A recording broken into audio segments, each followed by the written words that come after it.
radicales au moment où on les ouvre. Et tout cela, donc, en effet, se parle extrêmement bien. Et fait que l'accord Ispahan devient un moment presque évident, même s'il a fallu un certain temps, et voire dans le cas de Pierre des années, pour le mettre au point. François Oberkampf, ça vous intéresse, l'histoire des molécules, je crois. Oui, ça m'intéresse parce que moi, j'adore cet accord. Et ensuite, il y a un vin qui s'accorde parfaitement avec tout ça, c'est le Gewürztraminer. En fait, il y a énormément de molécules volatiles communes entre le litchi et le Gewürztraminer. Et ce sont des molécules, la molécule principale s'appelle le 6-rose oxyde. Ils ont en tout 14 molécules communes. Oxyde de rose qu'on retrouve dans le litchi, justement, dans la rose, justement, et même dans l'essence de géranium. Donc, voilà, ça, le saviez-vous, l'essence de géranium a une odeur de rose. C'est comme ça que je repère le géranium, c'est cette proximité avec la rose, avec une déformation. Surtout s'il s'agit d'un géranium rosa et qui, les soirs d'été, embaume les jardins de roses. Hein. Ouais.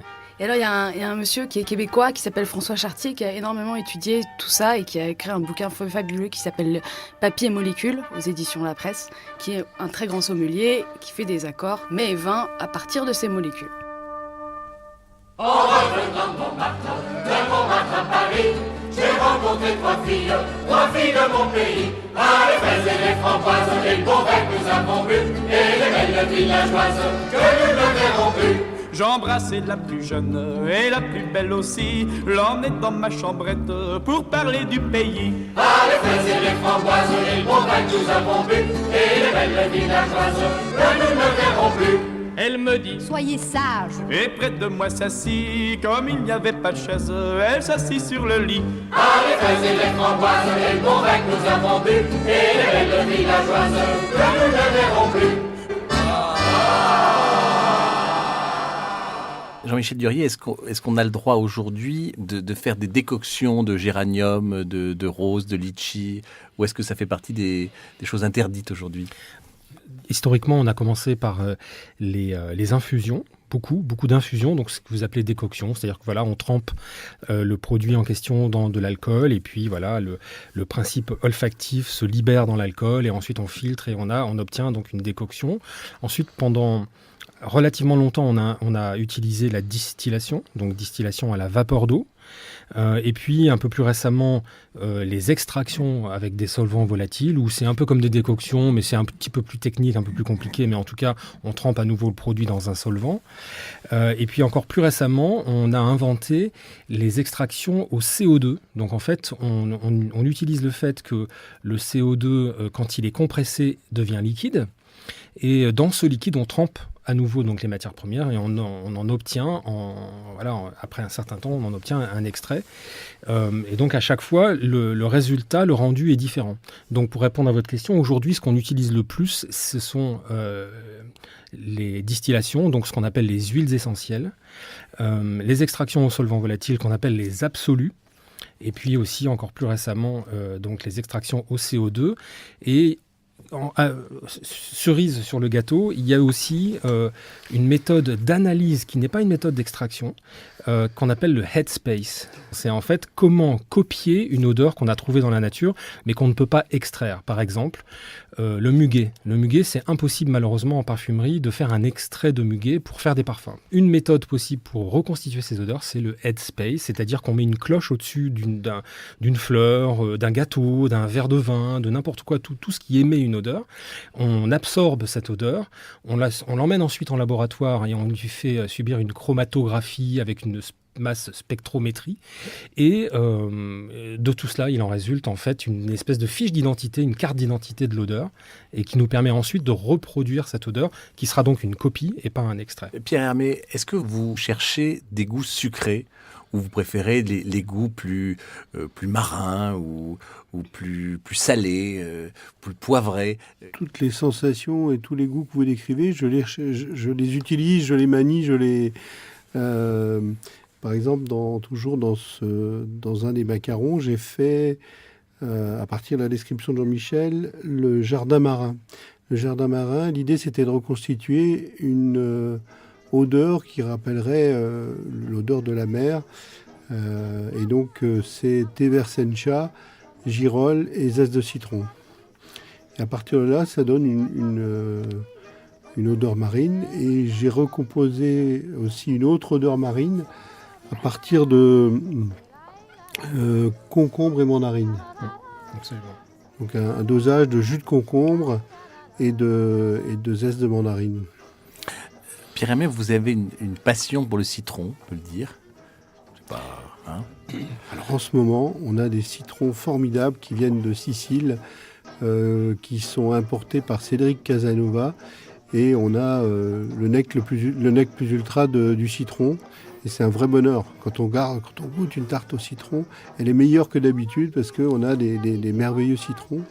Et le citron, pour moi, c'est quelque chose qui est un assaisonnement, un condiment. J'aime bien me servir du jus pour relever des goûts. J'aime beaucoup me servir du zeste pour parfumer une préparation. Moi, j'adore les agrumes et en particulier le citron. Et si vous créez là maintenant devant nous un dessert au citron, ou qu'est-ce que vous pourriez inventer comme ça là, Pierre-Hermé? Oh là, je ferais un mélange d'agrumes avec des morceaux de citron, avec des citrons confits au sucre. Et puis je mettrais par-dessus un granité miel citron, genre miel du maquis corse et citron. Et juste avec des zestes de citron râpés par-dessus. C'est un dessert super rafraîchissant, simple, peu sucré, mais quand même très parfumé. Voilà, tout simplement. Si tu veux devenir grand homme, il te faut un grand citron. C'est le propre du grand homme de pressurer les petits citrons. Le citron du petit homme fait la joie du gros citron. C'est pourquoi le petit homme pleure et geint comme un poltron. Dans le livre, on a une recette au citron dans laquelle on explique toutes les étapes du citron, en fait. C'est super intéressant. En fait, il y a deux recettes. Il y a le chou infiniment citron et puis il y a l'émotion infiniment citron. Alors pour moi, quand j'appelle quelque chose infiniment, c'est que c'est un produit sur lequel j'ai essayé de mettre en valeur et de pousser le goût dans sa plus belle expression, bien sûr à mon sens. Et donc, dans le chou infiniment citron, il y a bien sûr la pâte à choux avec une croûte de pâte sucrée croustillante. Dans le fond, il y a la crème au citron. Il y a des morceaux de citron confit, des morceaux de chair de citron dans cette crème au citron. Et puis des morceaux de sablé au citron. Et puis par-dessus, une crème chantilly au citron. Et ça, c'est tout simple, mais c'est délicieux, c'est délicieux. Parce qu'on a toutes les facettes du goût du citron. On a à la fois l'amertume, le parfum, l'acidité. Et comme les ingrédients sont répartis, ne sont pas répartis uniformément, bah, du coup, à chaque bouchée, on a des sensations différentes. Et c'est juste un pur bonheur. Ce qui est super intéressant, c'est que Jean-Michel Verrier. Dans le citron, la plupart du temps, on n'utilise que le jus, la pulpe, mais en effet, nous en parfumerie, on n'utilise justement pas le jus et la pulpe, on n'utilise que le zeste, dans lequel qui sont vous savez, ces toutes petites cellules qui explosent comme ça quand on les pince et qui contiennent de l'huile essentielle pure. Et c'est ça qu'on utilise en parfumerie, et la constitution chimique n'est pas du tout la même. Et donc, ce que Pierre fait, c'est super intéressant parce qu'en effet, il décline toutes les molécules qui se trouvent dans chaque partie du citron pour les rassembler et donner donc une vision infiniment citron. Alors pour les rassembler, et parfois en les rassemblant, je les superpose aussi. Parce que ça ne fait pas un tout, ça fait des petites émotions découpées, c'est ciselé en fait.